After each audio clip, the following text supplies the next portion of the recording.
comme si la ville avait été bombardée.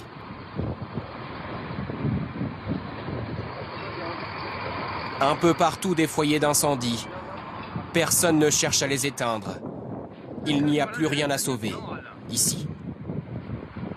Sur cette autoroute, des voitures abandonnées, quelques silhouettes.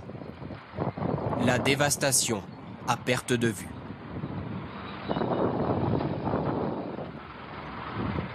Au milieu des épaves, dans ce camion défoncé, un homme, blessé, hébété. Et puis cette apparition surréaliste, une voiture, ou plutôt ce qu'il en reste, quitte le secteur. C'était la zone industrielle du port de Tianjin, l'un des plus grands au monde. Partout, il y avait des entrepôts, des millions de conteneurs. Ils ont été soufflés, comme des jouets.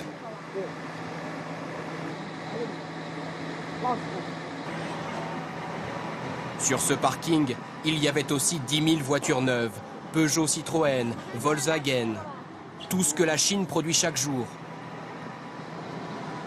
Elles sont entièrement calcinées. Le quartier est déserté.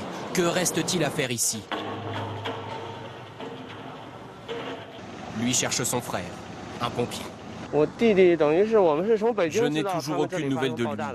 Je sais que beaucoup de pompiers sont intervenus ici. Et je sais surtout que beaucoup en sont morts. Alors je suis très inquiet.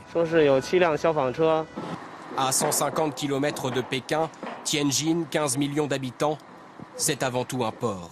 Et c'est ici, près des quais, qu'une cargaison d'explosifs a pris feu. Plusieurs détonations au milieu des entrepôts de produits chimiques dangereux.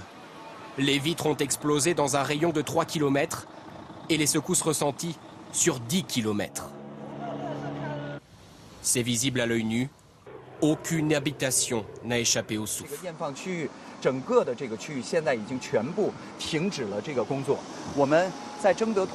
Et voici l'intérieur. Les vitres ont été projetées si fort que le verre s'est enfoncé dans les murs.